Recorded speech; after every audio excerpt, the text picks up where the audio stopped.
Hey everyone, Antoine Badandwangadongo here, the internet's busiest music nerd. And it's time for a great albums video where I remind you of the albums that stuck out to me as being particularly good over the past month, since March is dead and gone. Bye-bye March 2017, you were a good month. You're pretty fruitful. Actually, this year so far has been pretty fruitful for me.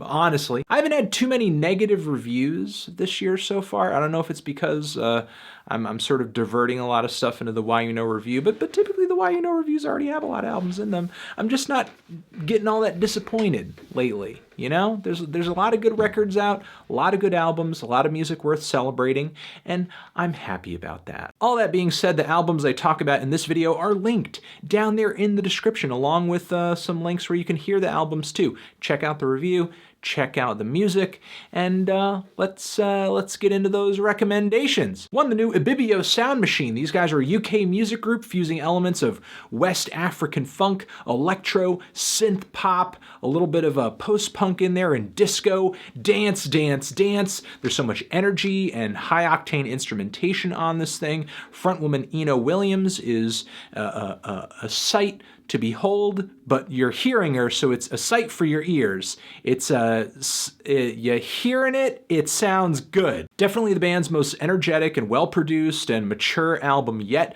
They try to put on some slow burners here. Some of them go over pretty well. It's a pretty dynamic record. Elements of, like I said earlier, you know, disco stuff and West African stuff. One track kind of sounds like a Nigerian band's take on like Unknown Pleasures from Joy Division. It's pretty insane. Really good album, solid record, definitely going to be one of my favorites of the year. Having a lot of fun with this one. Moving on from there, an album that I'm not having very much fun with at all, but is still a very strong, still a very incredible record. I'm talking about the new Mount Eerie album, A Crow Looked at Me.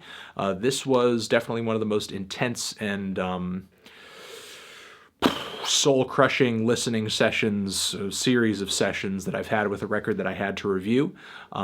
Definitely a landmark album when it comes to records about death, when it comes to records about loss, when it comes to particularly sad albums. On this record, not only does Phil sort of go into the details of him losing his wife to cancer not too long ago, because this record does come out shortly after the passing of his wife, but also he sort of goes back to a very stripped back, kind of minimal and linear sound and songwriting style from one of my favorite records in his discography, Dawn. So as a Mount Eerie fan, really loving this album. I think there's a lot of great things about this record. Still, you know, it is kind of hard to separate the art from the tragedy that it's attached to. I'm sure maybe eventually down the road it will be easier to do that. I know it is a little distracting for me personally because just the emotional intensity of this record is really strong. It is really potent. It's hard not to at least be incredibly depressed while listening to this album because, again, just the graphic details that come up in the lyrics. It's really heartbreaking, you know. It's really heartbreaking. I can appreciate and understand if somebody, you know, hears this record or hears me describe this record and they're like, you know what? Not for me. At least not right now, because, you know, there is sad music, and then there's music that, like I said about this album in my review, it is great, but it barely even qualifies as entertainment. I wouldn't even call it entertainment. You know, it's certainly art, it's certainly an emotional expression, it's certainly music, but it's not something that you would put on to be entertained at all. But, you know, I'll leave it there. Great record. Again, my review and music from this record down there in the description. The new Pallbearer album, Heartless, is a record that I want to shout out. Pallbearer, a group that I did not anticipate would come out with their best album so far this year. A kind of stoner metal, traditional doom metal outfit from Arkansas, whose previous material I thought was pretty decent. You know, certainly stood out in some respects, but kind of one-dimensional. On this new record over here, not only are the band kind of taking that ultra melodic approach that they do to doom metal to new heights, new emotional heights, but the production's a little better on here. The vocal performances are more passionate, more varied. There are more elements of what I heard being like psychedelic rock, progressive rock. So the songs are definitely more dynamic than they used to be in the past. Pallbearer, I wish they were kind of doing this stuff earlier. I wish their sophomore record was what they were doing here. You know, it's taken them a little while to get to this point, but they're finally here. They're writing much more varied songs and you know, a much more varied and well-flowing album over here too. And finally, I want to give a shout out to another one of my very, very, very, very much a favorite for me this year. That's going to be the new Xiu Xiu album, Forget.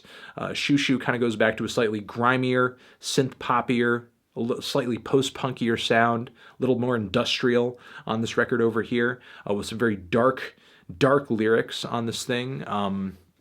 I will, you know, leave it to the review to kind of explain what I thought about some of the lyrics. But I'm loving the band's approach to sound and texture on this one. This is definitely more straightforward and accessible than some of the material that they've been dropping as of late. So if you're not really a Xiu Xiu fan, haven't gotten into the band, there are at least a couple tracks on here that are very sharp and sweet and to the point, especially the song Wondering. You know, of course, Xiu Xiu is very much an idiosyncratic band still, but for those who are less acquainted with the band, this could be a good entry point. Again, you know, there are elements of synth pop in here. There are elements of experimental rock and art rock. There are a lot of great things, a lot of great ideas on this record, a lot of dark tracks, a lot of interesting textures, great and very colorful production on this thing too. Yeah, don't really have much more to say about it. Loving this record as well. And I also want to give a shout out to a couple others, not on my love list, but certainly records that were of note this month. New Spoon record was decent. New Your Old Droog record was pretty decent as well. I want to give a shout out to the boys in Remo Drive, a pop punk band, an emo band from Minnesota, who came out with a very good debut album, turning a lot of heads in the underground rock world right now. All the emo kids love it. It may likely be the emo record of the year for all the emo kids. A lot of good, solid songs on here, solid lyrics. I'm hoping the band can springboard off of this into, you know, maybe a good studio on this next record that they do, because there are a lot of great ideas on this album that even if the band isn't like the most inventive group on the planet when it comes to, you know, pop punk and emo right now, I think whatever they come out with in the future would be so much more well complemented by a better recording. Moving on from there, I want to give a shout out to the new Havoc album as well. The Denver thrash metal band is back with a record called Conformicide, and the first half of this record is a monster, man, and they do a really great job of kind of taking the dystopian and the political tone of the lyrics in thrash metal typically and sort of applying them to the 2016, 2017 social landscape. A lot of slap bass and a great mix on this record. A lot of good things about it. There are some moments where I think they kind of fall prey to the usual thrash blueprint and they stop kind of getting ambitious and trying new things. But if you're looking for a standard thrash record with a few surprises here and there, you know, and some lyrics that kind of reflect the contemporary tone of politics and kind of, you know, the social landscape right now, then definitely give this record a listen.